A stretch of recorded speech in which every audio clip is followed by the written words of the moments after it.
क्या आपको एक थोड़ा सा अफ़सोस होता है कि जैसे 2 सालों का जो सफ़र रहा है, परेशानियाँ कारण कुछ भी रहे हैं, पर आपको क्या लगता है कि मैं जो जनता की उम्मीदों पर खरी नहीं उतर पाई या इन चीज़ों को लेकर के वास्तव में खामी रही? अब तक का जैसे पौने 2 साल होने को आए हैं, इससे पहले भी हमने आपका इंटरव्यू दिया था, आपने काफ़ी योजनाएँ भी बताई थी। अब तक आपको क्या लगता है कितना आपने क्या उपलब्धि आपकी रही है?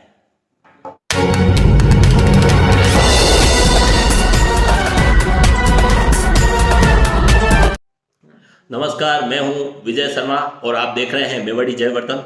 आज हमारा सौभाग्य है कि हमारे मेवाड़ी जयवर्धन में राजसमंद की लोकप्रिय विधायक दीप्ति माहेश्वरी जी पधारे हैं। तो आज हम इनसे राजसमंद की विधायक बनने के बाद का ये इनका 2 साल का सफ़र और इस 2 सालों में मैडम का अनुभव कैसा रहा है विधायक के रूप में, यहाँ राजसमंद में इनकी क्या योजनाएँ थी, क्या कितनी क्रियान्विति हुई है, आगे इनको अगर पुनः मौका मिलेगा तो ये क्या करना चाहेंगे। वर्तमान जो कांग्रेस सरकार है, इस कांग्रेस सरकार की क्या उपलब्धियां हैं, क्या खामियां हैं, इन सारी बातों को लेकर के हम इनसे बात करेंगे। नमस्ते मैडम, मेवाड़ी जयवर्धन में आपका स्वागत है। जैसा कि राजसमंद की जनता का प्यार किरण जी माहेश्वरी को लंबे समय तक मिलता रहा है, लगभग 2 और तीसरी बार तक उनको विधायक यहाँ से बनाया। भगवान को नहीं मंजूर था कि वो पूरा कर पाए, हमारे बीच नहीं रहे और उसके बाद से भी आपको जनता ने मौका दिया। आप मुझे ये बताएंगे कि इस कंटिन्यू चुनाव जीतने का राज क्या है, मतलब किस कारण से आप वो चुनाव जीतते आए हैं? कैसे? मेरे को ये लगता है कि कंटिन्यू चुनाव जिसकी वजह से स्वर्गीय किरण जी माहेश्वरी जीतती आई हैं, वो कहीं ना कहीं जनता में उनके प्रति लगाव और उनके छोटे बड़े कामों में उनके साथ रहना है। जब किरण जी का देहांत हुआ और उसके बाद जब मैं फील्ड में आई, तो कहीं ना कहीं किरण जी को लेकर हर जना, चाहे वो पार्टी उनके लिए इम्पोर्टेंट नहीं थी, वो किसी भी पार्टी से बिलोंग करते हो, लेकिन उन्होंने मुझे यही बात बोली कि किरण जी जैसे आप व्यक्तित्व हमने नहीं देखा है। अक्रॉस पार्टीज ये बात बोली गई। आप मेरे को ये बात बहुत एक जिसको कहते हैं कि बहुत काफ़ी मेरे लिए सरप्राइजिंग थी कि मैं विधानसभा में जब पहली बार गई और सब विधायक एज अ कलीग आपको मिलने आते हैं, आपसे बात करते हैं, तो सबका यही कहना था कि किरण जी को हम मिस करेंगे। अक्रॉस पार्टी जो उनका व्यक्तित्व था और कहीं ना कहीं लोगों पे एक उन्होंने छाप छोड़ी थी, उनके दिलों में छोड़ी थी और आज भी सब जने यही बोलते हैं कि किरण जी हमारे परिवार का हिस्सा थी। तो कहीं ना कहीं उनका जीतने का कारण यही था कि परिवार अपने परिवार के सदस्य को हारने नहीं देता कभी भी। अब तक का जैसे पौने 2 साल होने को आए हैं, उससे पहले भी हमने आपका इंटरव्यू लिया था, आपने काफ़ी योजनाएं भी बताई थी। अब तक आपको क्या लगता है कितना आपने क्या उपलब्धि आपकी रही है? मैं आपको सच बताऊं तो जिन परिस्थितियों में मैं राजनीति में आई और उसके बाद घोषणा हुई 2 मई को, जब घोषणा हुई कि जो रिजल्ट्स आए सामने, उसके बाद हम बहुत बुरे दौर से गुजरे। आई थिंक कोरोना का सबसे बुरा टाइम उस वक्त हमने कहीं ना कहीं निकाला है एज पब्लिक, और वो 3 महीने तो मुझे लगता है कि सिर्फ और सिर्फ मैं हॉस्पिटल्स के अंदर रही हूँ, लोगों के बीच में उन लोगों की तकलीफ देखकर किस तरीके से मैं मोटिवेट उनको कर सकूँ, क्योंकि किरण जी के समय पे जिस तरीके से हमने कोरोना से हमने लड़ाई जीत तो नहीं पाए, पर वो जो लड़ाई लड़ी उसी के एक्सपीरियंस को शेयर करके मैं उनका कुछ ना कुछ हेल्प कर सकूं। पर वहाँ से जो जर्नी स्टार्ट हुई है, बहुत सारे छोटे छोटे हर गांव के स्तर पे, पंचायत के स्तर पर सामुदायिक भवन देना या फिर वाचनालय देना या स्कूल की बिल्डिंग्स का काम कराना, क्योंकि 2 सालों से स्कूल्स बंद थे, तो आंगनवाड़ियों के नवीनीकरण कराना। उसके अलावा भी ये सारी चीज़ें जो डीएमएफटी के द्वारा या एमएलए लैड के द्वारा करी गई है। एक सबसे बड़ी डिमांड जो मुझे लगता है कि स्वर्गीय हरिओम सिंह जी और स्वर्गीय किरण जी की रही है, राजसमंद को पर्टिकुलर लेकर, एक तो ब्रॉडगेज ट्रेन की रही है और एक खारी फीडर की रही है। और कहीं ना कहीं मुझे लगता है कि आने वाले बजट में ब्रॉडगेज तो हमें सौगात दिया जी ने दे ही दिए, तो राजसमंद को एक तो सॉल्व हो ही गया है और दूसरा भी खारी फीडर का इस बार हमें बजट में पूरी उम्मीद है, क्योंकि लगातार मंत्री महोदय और आदरणीय मुख्यमंत्री जी से भी मुलाकात हुई है, इस विषय पे चर्चा भी हुई और कहीं ना कहीं वो बहुत ज़रूरी काम है क्योंकि हमारे यहाँ के किसानों को इतना पानी वेस्टेज जाता है जो उनकी सिंचाई में काम आ सके। तो ये जो दो मुद्दे थे, ये अगर एक तो हो ही गया और दूसरा खारी फीडर हो जाता है, तो खारी हाँ, बड़ी उपलब्धि फीडर होगी। एक बहुत बड़ी उपलब्धि मैं मानूंगी। जी। इस 2 सालों में आपको अपने काम को करने में अपोजिशन सरकार होने की वजह से या अन्य कारणों की वजह से क्या क्या परेशानियां रही है, इनको आप कैसे देखती हैं? अम, विजय जी, वही ये जो 5 साल अगर हम बोलेंगे कि ये जो 2018 से लेके 2023 का जो ये पूरा कार्यकाल है, अपने आप में बहुत विचित्र है मुझे लगता है, क्योंकि कोरोना की वजह से ऐसी परिस्थितियां डेवलप हुई है। लेकिन उसके बाद जब राजसमंद का रिजल्ट आया तो कहीं ना कहीं हमने राजसमंद में ये चीज़ देखी है कि किस तरीके का एक सौतेला व्यवहार हमारे साथ किया गया है, भली वो डीएमएफटी फंड के एलोकेशन के लिए हो। पब्लिक हमारी तरफ देखती है, कितनी बार मुझे भी बहुत हेल्पलेस फील होता है कि मैं भी जो काम हो सकता है इजीली वो भी हम लोग क्योंकि सरकार का जो दबाव है और हमारे यहाँ पर तो परिस्थितियाँ जनता पूरी अच्छी तरीके से जानती कि किस तरीके की हो। अगर आपने अभी देखा हो तो एक आईसीयू, जैसे ही सेकेंड वेव ऑफ कोरोना खत्म हुई थी तो डीएमएफटी में मैंने एक आईसीयू पास कराया था, 1,10,00,000 की या 4 लाख की कुछ लागत का था। उस आईसीयू तक को नहीं बनने दिया। 4-5 बार आम सभाओं में वो प्रश्न उठाने के बाद उन अधिकारियों पे दबाव आम सभा के दौरान करने के बाद उन्होंने वो कार्य चालू करा। पशुपालन के अस्पताल के साथ जो हुआ वो किसी से भी छुपा नहीं है। इतनी बार कंटिन्यूस रिमाइंडर के बावजूद अगर हम अतिक्रमण नहीं हटा पाए, और ऐसी ऐसी जगहों के हम अतिक्रमण हटा रहे हैं जहाँ पे बेचारे 40-40 साल से बसे हुए हैं और गाँव में हम उनके पीछे पड़ते हैं। तो ऐसे प्रशासनिक काफ़ी मुश्किलें आई हैं। मेरे लिए भी सब कुछ नया था, मैं ये नहीं बोलूँगी कि मैं सब कुछ सीख कर आई, अधिकारियों से कैसे काम करना होता है, कौन सी डिपार्टमेंट का क्या काम होता है। तो एक लर्निंग फेज भी रहा है, लर्निंग फेज अभी भी है और आगे चल कर भी लर्निंग तो कभी खत्म होगी नहीं, लेकिन कहीं ना कहीं ये सारी जो मुश्किलें हैं ये काफ़ी रही है। जैसे वर्तमान सरकार जो पिछले 5 लगभग 4 साल 4.5 साल से कांग्रेस सरकार रही है, इस सरकार की क्या बड़ी उपलब्धि आप देख रही हैं या फिर क्या इसकी खामियां देख रही हैं? इनको देख करके आपको क्या लग रहा है? देखिए, मैं अभी, अगर आपने, मुझे नहीं पता आपने देखा या नहीं देखा, पर मैंने अभिभाषण पे चर्चा करी थी विधानसभा में और नहीं, मैंने जैसा कि कांग्रेस सरकार सब जगह कह रहे हैं कि 4 सालों में 3 सालों में एंटी इनकम्बेंसी का प्रभाव दिखता है, लेकिन हमारी इस सरकार में एंटी कोई प्रभाव नहीं दिख रहा है। आपको क्या बिल्कुल वो प्रभाव तो देखिए 23 में बहुत इजीली दिखेगा और जनता जानती है, कहने से कुछ नहीं होता, ये कितना भी झूठ बोले उससे कुछ साबित नहीं होने वाला। लेकिन इन 4 सालों में कांग्रेस सरकार ने कुछ भी ऐसा काम नहीं करा है जिसके लिए ये कह सकें कि नहीं ये हमारी एक बड़ी उपलब्धि है। इन्होंने अभी आपको मैं एक छोटे से एग्जाम्पल से अपनी बात शुरू करूंगी कि G20 का समिट हुआ। पूरा देश जानता है कि वो G20 का समिट किस वजह से हुआ।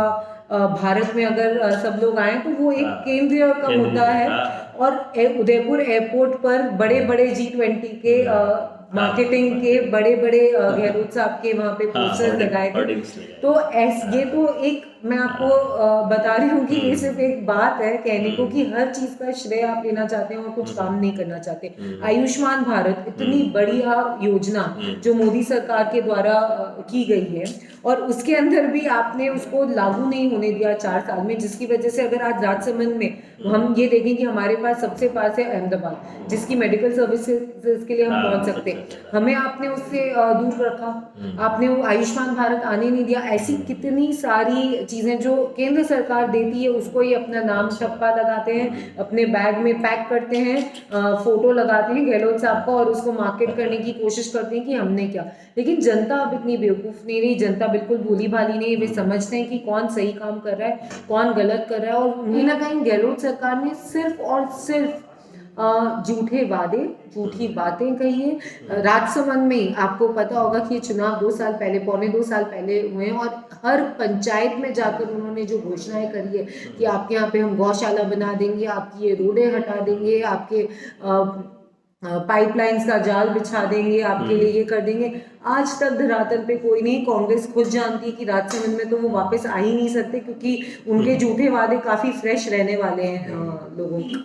रीट की जो पेपर लीक की बात है, आदरणीय नेता प्रतिपक्ष जी ने भी अपनी बात विधानसभा में रखी कि हमें ये नहीं चाहिए कि आप एसओजी से आप उसकी जांच कराते हो या फिर आप सीबीआई से जांच कराते हो। वो तो जांच आप कराएं और निष्पक्ष कराएं, पर ये बार बार होना क्यों चाहिए? आप मानेंगे विजय जी कि कुछ दिन पहले मैं एक गाँव में गई थी, वहां पर हमारे कार्यकर्ता के पुत्र वो रीट की तैयारी कर रहे थे और उन्होंने कहा कि मुझे पता नहीं कि ये एग्जाम में दूंगा या नहीं दूंगा, तैयारी तो हम कर रहे हैं। ये भरोसा अब लोगों का रह गया इस पे। बार बार पेपर लीक होना ये दर्शाता है कि भ्रष्टाचार इतना ज्यादा घुस चुका है इनके सिस्टम में, और ये लोग कहते हैं कि हम जीरो टॉलरेंस पर हैं। सिर्फ झूठी बातें करने से तो कहीं कुछ होगा नहीं। नहीं, जैसा कि अब हर तरह की योजना में जैसे वो चिरंजीवी योजना को सबसे ज़्यादा बताते हैं, चिरंजीवी योजना को लेकर के इन करते हैं, तो इसको लेकर के आपका क्या है? आपको मैं बताऊं, चिरंजीवी तो इस प्रदेश की सबसे बड़ी विडंबना की योजना है और कुछ नहीं है।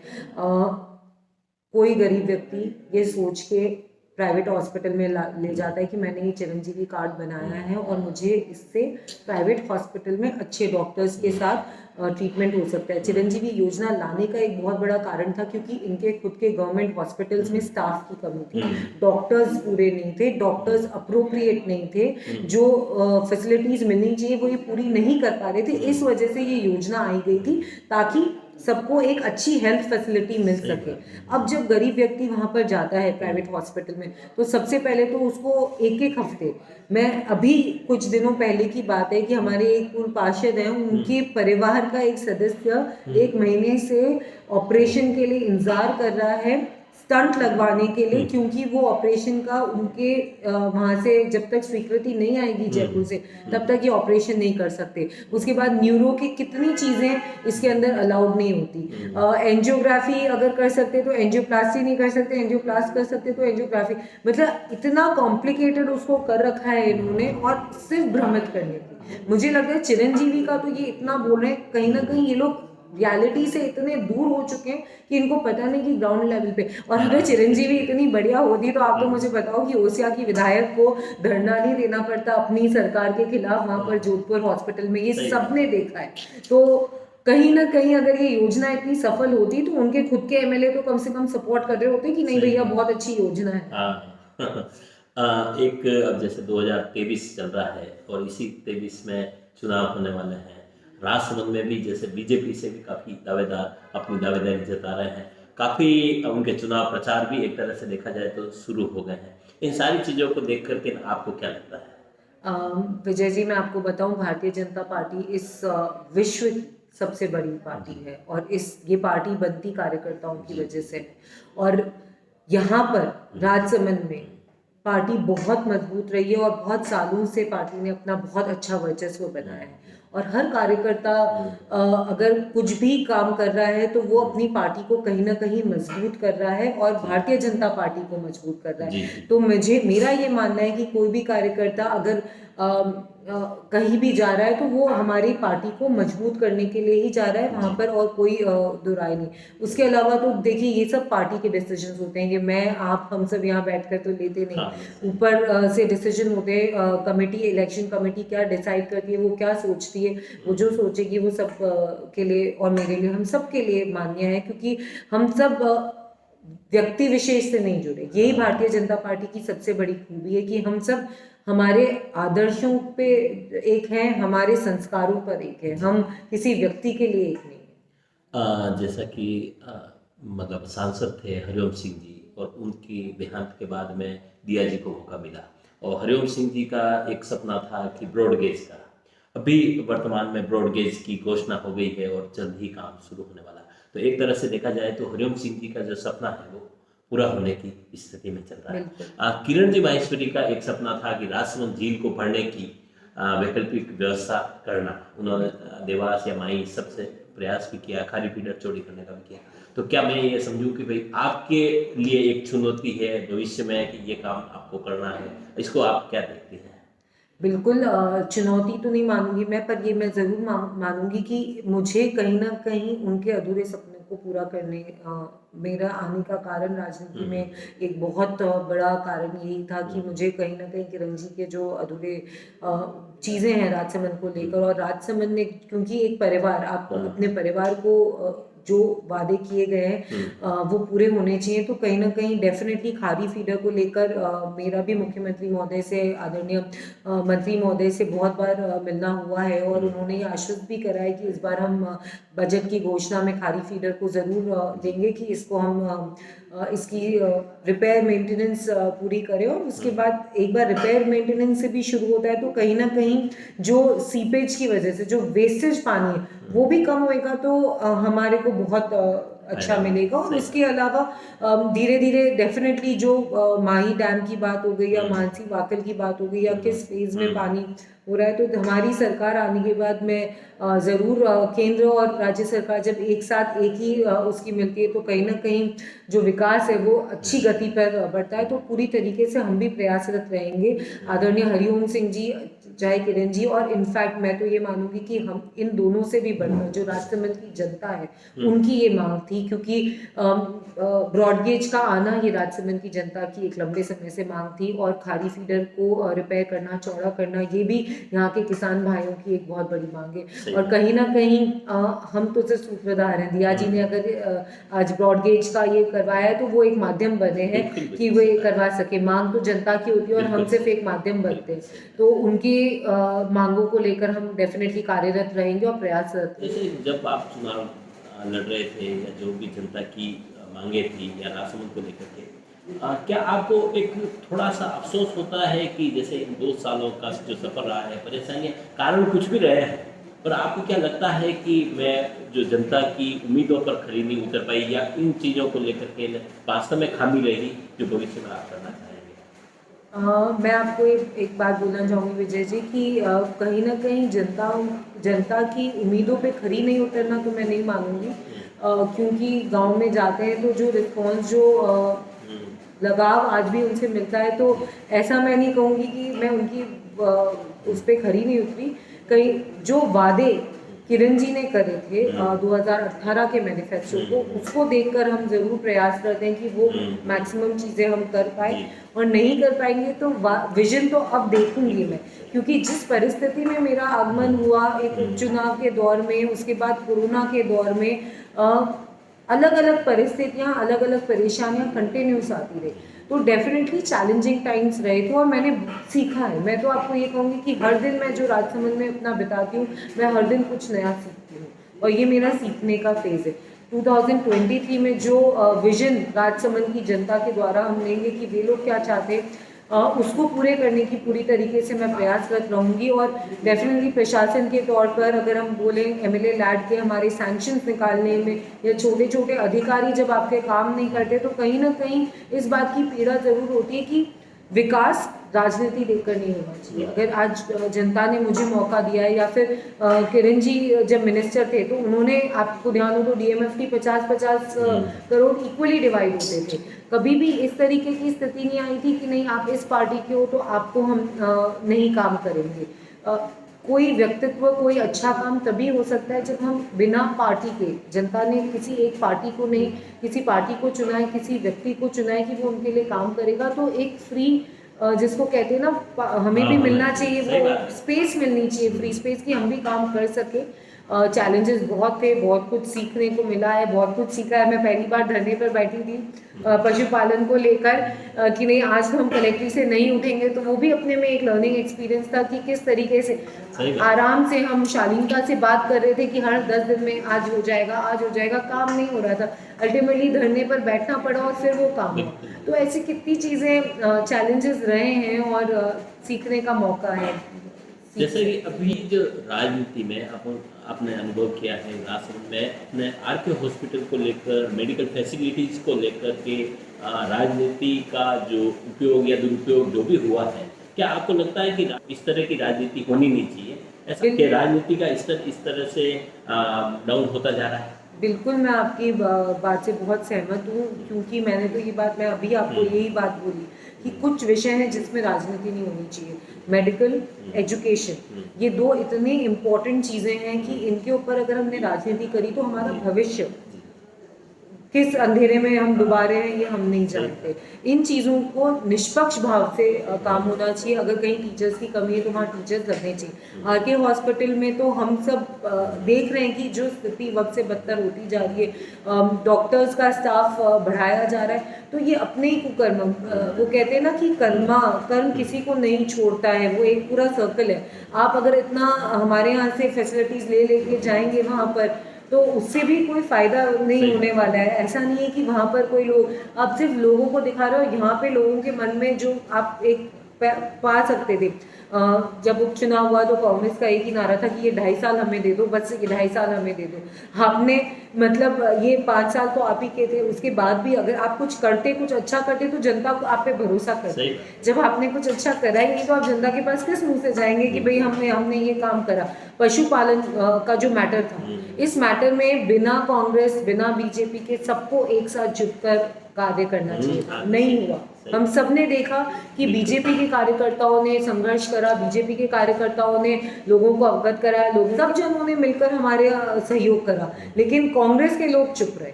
तो जब वे बोलने से इतना डरते हैं तो वो आकर लोगों के पास कैसे वोट मांगेंगे। तो इन कुछ विषयों में राजनीति बिल्कुल भी नहीं होनी चाहिए।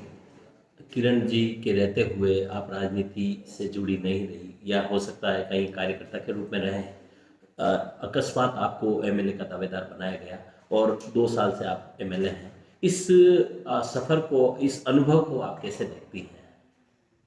क्या परेशानियां आई, जैसे शुरुआती दौर में क्या परेशानियां आई राजनीति को सीखने में, या राजनीति में आपके क्या अनुभव रहे, थोड़ा सा संक्षेप में बताएं। जी, मैं इस अनुभव को डेफिनेटली, वो कहते हैं ना कि कुछ खट्टा और कुछ मीठा, ऐसा अनुभव मानूंगी। किरण जी के साथ हम कभी राजनीति में एक्टिव नहीं थे। मुझे नहीं लगता आपका इतना लंबा एसोसिएशन रहा है, आपने कभी मुझे नहीं देखा होगा। एक आध चुनाव में मुझे लगता है कि कहीं लास्ट डेज में आप कहीं दिखे हो, नॉमिनेशन बिग डेज, जो किरण जी के लिए महत्वपूर्ण दिन होते थे, उसमें हम परिवार के हैसियत से यहाँ पर आते थे, पर उसके अलावा तो और कुछ भी नहीं, डेफिनेटली आते थे। पर ये जो 1.5 साल का पूरा मेरा जो छोटा सा राजनीतिक है, बहुत कुछ सीखने को मिला। सच बताऊं तो कभी ये सोचा नहीं था कि किरण जी का व्यक्तित्व इतना विशाल है। सबसे बड़ी बात जो मैंने राजसमंद में आने के बाद, क्योंकि हमारे लिए तो वो कैबिनेट मिनिस्टर नहीं थी, हमारे लिए तो हमारी माँ थी, और मैंने कभी भी, मुझे ये नहीं पता था कि किरण जी ने इतने लोगों के ऊपर अपनी छाप छोड़ी है। तो ये एक बहुत कुछ है जो मैंने इन 1.5 सालों में जिया है, और कहीं ना कहीं राजसमंद के लिए मैं क्या कर पाई हूँ ये तो मैं नहीं बोल सकती, पर राजसमंद ने मुझे अपनी माँ को खोने के दुख से बाहर निकालने में बहुत बड़ी मदद करी, और ये बात मैं कभी लाइफ में नहीं भूल सकती। लोग ये भी मानते हैं कि किरण जी की आप प्रतिकृति की तरह ही हैं, उनकी तरह ही आप भाषण देते हैं, उनकी तरह ही थोड़ा दिखते भी हैं। तो ऐसा कोई वाकया हुआ हो जिसने आपको थोड़ा भावुक कर दिया हो, ऐसा कोई? एक्चुअली ऐसे वाक्य हर दिन होते हैं, एक दिन एक वाक्य नहीं होता। मैं कहीं भी मिलने जाती हूँ, किसी के घर जाती हूँ और महिलाओं के बीच में बैठती हूँ, तो जिस तरीके से वो मुझे लाड़ करती हैं, मतलब अपने मेवाड़ी में बोलते ना कि वो लाड़ करते, दोनों हाथों से मुझे गले लगाते हैं, वो अपने आप में वो एक मातृत्व की भावना जो रहती है, वो एक मेरे लिए बहुत भावुक मोमेंट रहता है, क्योंकि कहीं ना कहीं एक बेटी के लिए एक माँ का अपना ही अलग महत्व होता है।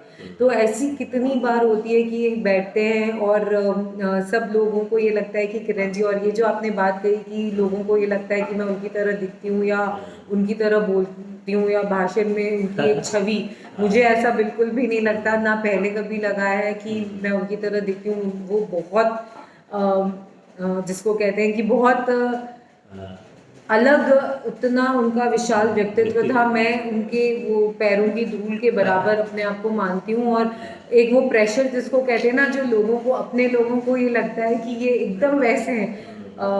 मैं ये कहना चाहूँगी सब जनों से आपके माध्यम से कि प्लीज़ मुझे अभिषेक बच्चन जैसा फील ना कराएं क्योंकि कहीं ना कहीं वो व्यक्तित्व बनने में सालों का संघर्ष लगता है। मेरे लिए तो अभी ये शुरुआत है, और मैं धन्यवाद भी आपके माध्यम से देना चाहूँगी कि जितने भी राजसमंद के लोग हैं, हमारे जितने कार्यकर्ता हैं, जितने परिवार के सदस्य हैं, सब लोगों ने मुझे बहुत अच्छे से, जिसको कहते हैं ना, ट्रेनिंग देने में कोई पीछे नहीं हटता, आपको इसको इस तरीके से करना चाहिए। तो ये टीम वर्क है, ये टीम का सहयोग है पूरा।